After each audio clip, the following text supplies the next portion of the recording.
वैसे ये पहली बार नहीं है जब अमेरिकी के राष्ट्रपति डोनाल्ड ट्रंप को जान से मारने की कोशिश की गई है। इससे पहले भी कई दफा व्हाइट हाउस पर हमला कर ट्रंप को निशाना बनाने की कोशिश की गई, लेकिन ईरान के बयान के बाद ये पहली बार है जब व्हाइट हाउस पर हमला किया गया, वो भी कोई छोटा मोटा नहीं।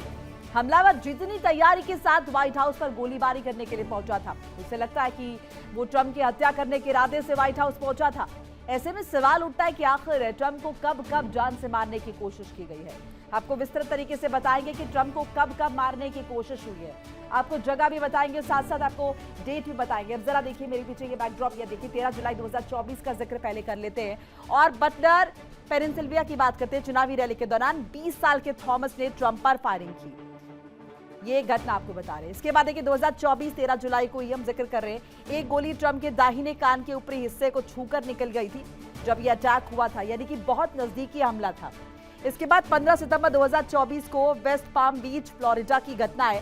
ट्रंप अपने गोल्फ क्लब में पहुंचे हुए थे जब उन पर अटैक किया गया। 58 साल के रायन वेस्ले के पास 147 जैसी राइफल बरामद हुई है। डोनाल्ड ट्रंप को निशाना बनाने की कोशिश की गई थी। ट्रंप पर फायरिंग करने से पहले हालांकि उसे पकड़ लिया गया। यह बहुत बड़ी राहत की बात डोनाल्ड ट्रंप के लिए रही है, जिस तरीके से उन पर अटैक किया गया। अब जरा देखिए ईरान से जुड़ी साजिश की बात करते हैं। जुलाई 2024 में अमेरिकी अधिकारियों ने एक पाकिस्तानी नागरिक आसिफ मर्चेंट को पकड़ा था और ये अंदाजा था कि डोनाल्ड ट्रंप पर अटैक है। ट्रंप की हत्या के लिए ईरान के इशारे पर सुपारी देने की साजिश रची गई थी, इस तरह की बात निकलकर सामने आई थी। अक्टूबर 2024 को IRGC के एक एजेंट फरहाद को ट्रंप की हत्या का प्लान तैयार करने का काम सौंपा गया था। ये भी एक बात निकलकर सामने है जिसमें इसीलिए डोनाल्ड ट्रंप ने कहा कि ईरान मुझे मारने की साजिश लगातार रच रहा है। ट्रंप प्रशासन ने समय रहते विफल कर दिया था, नहीं तो आपको पता इसके अंजाम क्या हो सकते थे। अब इसके बाद जरा देखिए मारे लागो घुसपैठ का जिक्र करते हैं। फरवरी 2026 में फ्लोरिडा में ट्रंप के मारे लागो रिजॉर्ट के गेट पर एक हथियारबंद युवक ने घुसने की कोशिश की थी, दाखिल होने की कोशिश की थी, निशाने पर डोनाल्ड ट्रंप। सुरक्षा बलों की चेतावनी के बाद भी जब उसने हथियार नहीं डाला तो उसके बाद क्या स्थिति बनी, आपको ग्राफिक्स के जरिए लगातार बता रहे। हथियार लेकर एक आदमी अंदर घुसा, पार्टी पर फायरिंग उसने कर दी और उसके बाद ट्रंप की नीतियों को लेकर काफी आक्रोशित था ये व्यक्ति। इस तरह की बात निकलकर सामने, क्योंकि जहां पर अगर हम देखें अमेरिका में डोनाल्ड ट्रंप की नीतियों को लेकर, उनके फैसलों को लेकर एक बड़ा तबका है जो विरोध करता है, जो नाराज नजर आता है। ऐसे में सवाल ये भी उठते हैं कि डोनाल्ड ट्रंप जिस तरह के फैसले देते हैं, जिस तरीके से वो आक्रोशित रहते हैं, जो जो उनकी नीतियां हैं, चाहे हम अप्रवासन की बात कर लें या फिर दूसरे मसलों की बात कर लें, तो एक बड़ा तबका है जो डोनाल्ड ट्रंप से नाराज है। अब क्या ये वही तबका जो डोनाल्ड ट्रंप को निशाना बना रहा है या फिर इसके पीछे विदेशी ताकतों का हाथ है, ये बहुत बड़ा सवाल हो जाता है। चलिए आपको बताते हैं कि पूरी ट्रंप फैमिली कैसे ईरान जंग के बीच अगर देखें इनकी जान पर खतरा है और सीधे कैसे जान पर यह खतरा आ भी चुका है। ग्राफिक्स के जरिए समझने की कोशिश करते हैं कि ट्रंप की फैमिली कैसे टारगेट पर है। सिर्फ डोनाल्ड ट्रंप नहीं, उनकी फैमिली भी कहीं ना कहीं टारगेट पर है। अब जरा देखिए टारगेट पर ट्रंप की फैमिली। पहले इवांका ट्रंप की बात करते हैं, बेटी है डोनाल्ड ट्रंप की। ईरानी समर्थित व्यक्ति पर एक गंभीर आरोप लगे हैं इवांका ट्रंप को लेकर। फ्लोरिडा घर का नक्शा मिला है, ऐसे में कहीं ना कहीं इवांका ट्रंप जो है वो निशाने पर थी।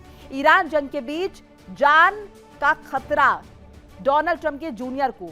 शादी कार्यक्रम एक गोपनीय जगह पर रखा गया और यहां पर कहीं ना कहीं ये जानकारी मिली ट्रंप खुद इस शादी से किनारा कर रहे हैं। ऐसे में कहीं ना कहीं ये जानकारी है कि उन पर भी खतरा है। ईरान जंग के बीच कई बार फायरिंग की खबर भी आई है डोनाल्ड ट्रंप पर। डिनर पार्टी में भी हमलावर ने फायरिंग की थी, ये भी एक जानकारी मिली थी। ईरान ने ट्रंप की हत्या पर इनाम भी रखा। ये लगातार मैसेजेस हम देख रहे हैं ईरान में सर्कुलेट हो रहे हैं, क्योंकि लोग वहां के बहुत ज्यादा नाराज हैं डोनाल्ड ट्रंप से। और ऐसे में कहीं ना कहीं यह सवाल उठ रहे हैं कि क्या ये जो अटैक हुआ है रिसेंट में शनिवार को, ये भी ईरान ने ही करवाया है या फिर इसके पीछे ट्रंप की नीतियां, ट्रंप के डिसीजन जिम्मेदार हैं। ईरान के निशाने पर ट्रंप के साथ साथ वो सभी लोग हैं जिन्होंने ईरान को मिटाने की साजिश रची है।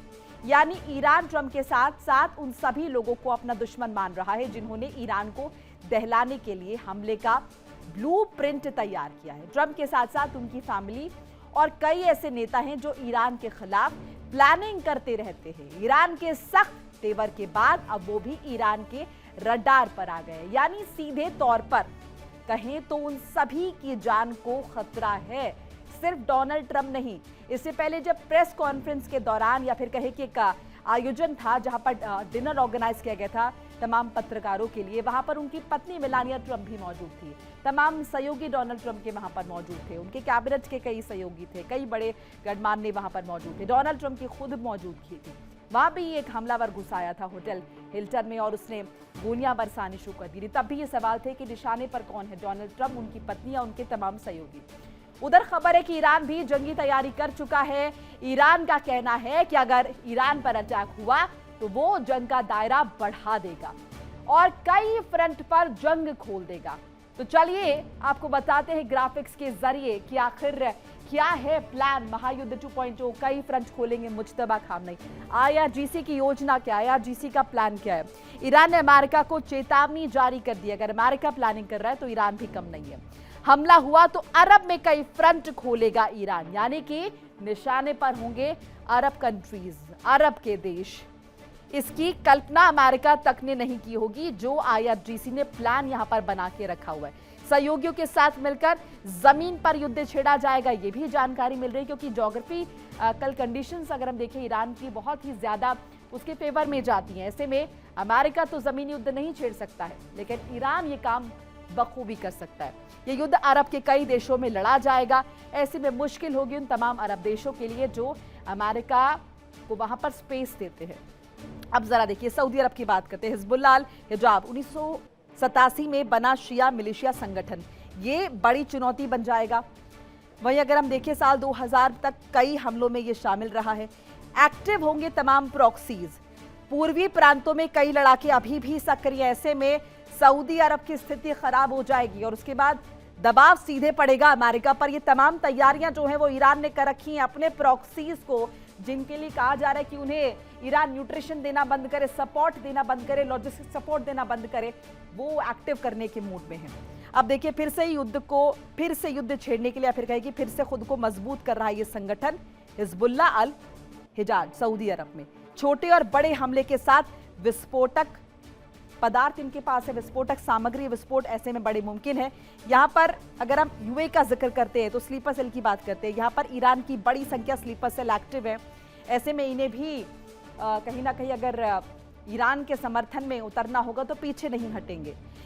मई महीने में ही यूएई में 24 गिरफ्तारियां हुई हैं। ऐसे में अगर ईरान इन्हें एक्टिव करता है या इशारा भर करता है तो यूएई में कहीं ना कहीं मुश्किल जो है वो खड़ी हो जाएंगी। तो ये तमाम तैयारियां पहले से ही ईरान ने कर रखी हैं। ऐसे में सिर्फ अकेले ईरान इस युद्ध में नहीं है, उसके बहुत सारी प्रॉक्सीज भी है जिन्हें संभालना मुश्किल होगा। एक बड़ी खबर आपको बता रहे हैं, यूक्रेन ने रूस के शेख हारिस तेल टर्मिनल को निशाना बनाया। बड़ी खबर आपको बता रहे हैं जो कि यूक्रेन और रूस से जुड़ी हुई है। बड़ी अपडेट आपके साथ साझा कर रहे हैं। काला सागर के पास बड़े रूसी तेल ठिकानों पर अटैक किया गया है। रुशोवा तेल डिपो पर भी यूक्रेन ने हमला किया है। और दूसरी तरफ देखिए, एक तरफ हम ईरान और अमेरिका की बात कर रहे हैं, वहीं ये वाला जो फ्रंट है यहां पर भी स्थिति जो है वो शांत नजर नहीं आ रही है।